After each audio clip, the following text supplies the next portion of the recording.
Hello friends, आप सभी का स्वागत है मेरे यूट्यूब चैनल HTC लड़ी पर। दोस्तों, आज हम लोग फिजिक्स का बहुत ही महत्वपूर्ण टॉपिक जो कि प्रकाश के परावर्तन चैप्टर से रिलेटेड है, तो इसमें आज हम लोग समतल दर्पण, अवतल दर्पण तथा उत्तल दर्पण के उपयोग पढ़ने वाले हैं। आपको बता दें कि ये टॉपिक खास करके क्लास 10th के बच्चों के लिए बहुत ज़्यादा महत्वपूर्ण है, क्योंकि आपके एग्ज़ाम में इस टॉपिक से सवाल ज़रूर देखने को मिलते हैं।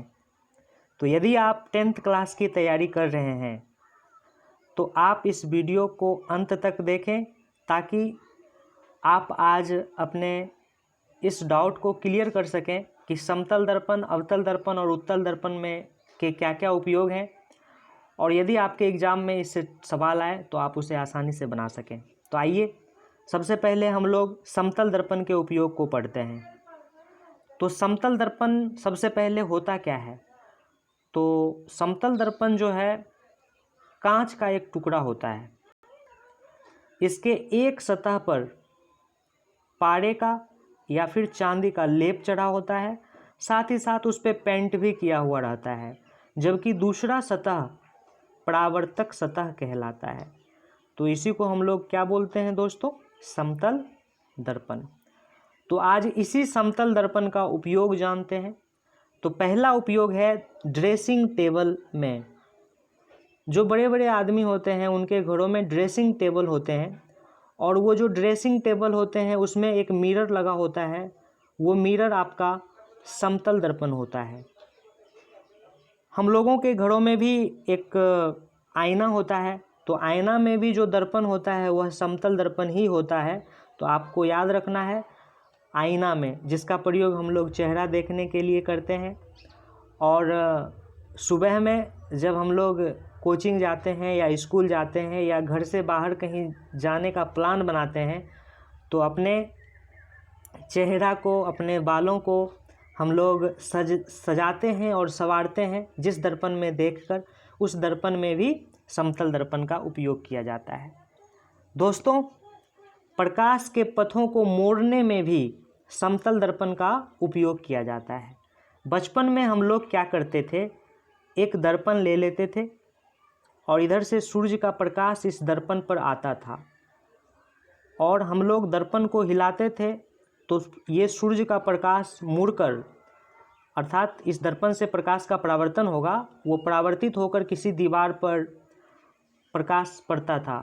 तो दोस्तों, यहाँ हो क्या रहा है, प्रकाश इधर से आया और इसको मोड़ दिया। तो मोड़ने का काम भी ये समतल दर्पण करता है। इसीलिए आपको याद रखना है, अगर आपके एग्जाम्स में सवाल आए कि समतल दर्पण के उपयोग लिखें, तो आप लिखिएगा कि समतल दर्पण के निम्नलिखित उपयोग हैं: ड्रेसिंग टेबल में, चेहरा देखने वाले दर्पण में, बालों को सजाने संवारने वाले दर्पण में, और प्रकाश के पथों को मोड़ने में। तो इन जगहों पर समतल दर्पण का उपयोग किया जाता है। आइए दोस्तों, अब जानते हैं अवतल दर्पण के उपयोग। तो सबसे पहले अवतल दर्पण क्या होता है? तो अवतल दर्पण गोलीय कांच का एक टुकड़ा होता है। इसके एक भाग को रंजित किया जाता है और पेंट किया जाता है। दूसरा भाग परावर्तक सतह कहलाता है, और आप इसमें देख सकते हैं परावर्तक सतह धंसा हुआ है। तो जिसका भी परावर्तक सतह, जिस गोलीय दर्पण का परावर्तक सतह धंसा हुआ हो, उसे ही हम लोग अवतल दर्पण कहते हैं। तो इस अवतल दर्पण का उपयोग क्या है? तो पहला उपयोग है हजामती दर्पण के रूप में। दोस्तों, हजामती दर्पण का मतलब होता है दाढ़ी बनाने के लिए हम लोग सैलून में जो दर्पण लगा होता है, तो कई जगह तो प्लेन मिरर भी लगाए जाते हैं, लेकिन ओरिजिनली अगर लगाना चाहिए तो वहाँ पे अवतल दर्पण का प्रयोग किया जाता है। तो अवतल दर्पण का प्रयोग दाढ़ी बनाने वाले दर्पण के रूप में, अर्थात हजामती दर्पण के रूप में किया जाता है। टॉर्च, वाहनों के हेडलाइटों तथा सर्च लाइटों में परावर्तक के रूप में भी अवतल दर्पण का प्रयोग किया जाता है। अब वाहनों के हेडलाइट मतलब आगे में जो लाइट होता है ना दोस्तों, और सर्च लाइट, ये सब क्या करते हैं, प्रकाश को एक बिंदु पर फोकसित करते हैं। मतलब अलग अलग बिंदु से जो प्रकाश निकलता है उसे एक बिंदु पर फोकस करने का काम ये दर्पण करता है। तो इसीलिए इसका हेडलाइट और सर्च लाइट में भी प्रयोग किया जाता है।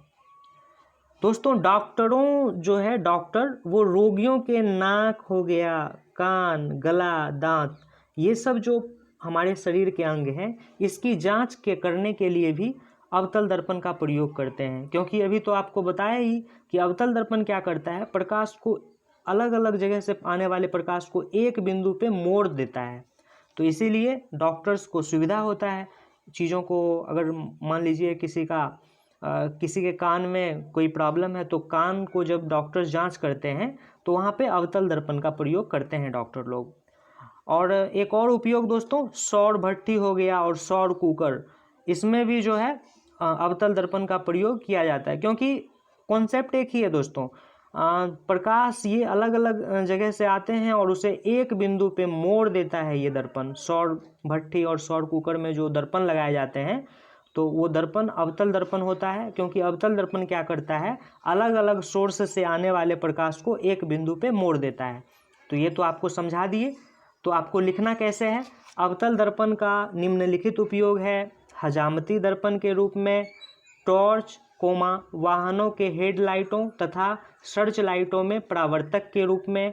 तीसरा, डॉक्टरों द्वारा रोगियों के नाक, कान, गले, दांत आदि की जांच करने में। और चौथा, सौर भट्टियों में तथा सौर कुकरों में। तो इस तरह से आप उपयोग लिख सकते हैं तो आपको आसानी से अच्छा नंबर मिल जाएगा।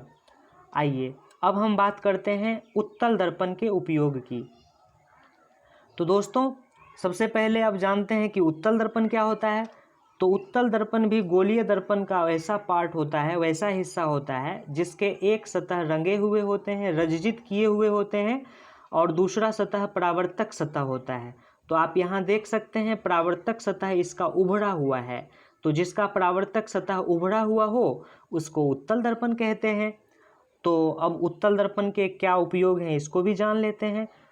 तो वाहनों के साइड मिरर के रूप में, आप लोग बाइक देखते हैं या और भी कई वाहनों को देखते हैं तो उसमें ड्राइवर के सीट के जो बगल में साइड में जो मिरर लगा होता है वो साइड मिरर में कौन सा दर्पण होता है, तो आपको याद रखना है उत्तल दर्पण होता है।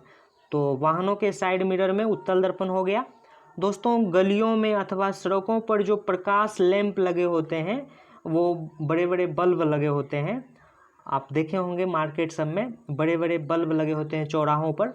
तो वहाँ पर भी जो है आपका उत्तल दर्पण का प्रयोग किया जाता है परावर्तक के रूप में। होता क्या है दोस्तों, ये जो उत्तल दर्पण है ये एक बिंदु से प्रकाश को दूर दूर तक फैला देता है।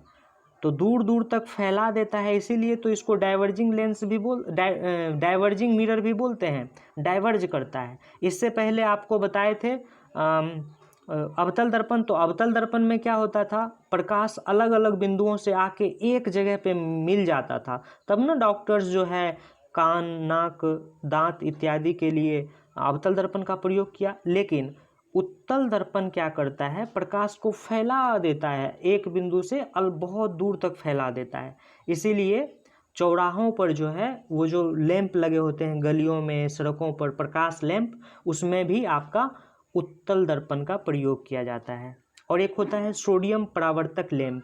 तो सोडियम परावर्तक लैंप में भी दोस्तों उत्तल दर्पण का प्रयोग किया जाता है। अगर आपके एग्जाम में आ जाए कि उत्तल दर्पण का उपयोग लिखें तो आप लिखिएगा कि उत्तल दर्पण के निम्नलिखित उपयोग हैं। पहला, वाहनों के साइड मिरर के रूप में, गलियों, सड़कों पर लगे हुए जो प्रकाश लैंप हैं उसमें भी परावर्तक के रूप में, और सोडियम परावर्तक लैंप में भी उत्तल दर्पण का प्रयोग किया जाता है। तो इस तरह से आप लिख देंगे उत्तल दर्पण का उपयोग। तो दोस्तों वीडियो देखने के लिए धन्यवाद। इस तरह के और भी वीडियो को देखने के लिए मेरे चैनल को सब्सक्राइब कर लें और बेल आइकन को दबा दें ताकि आगे आने वाले वीडियो का नोटिफिकेशन सबसे पहले आपको मिल सके। धन्यवाद।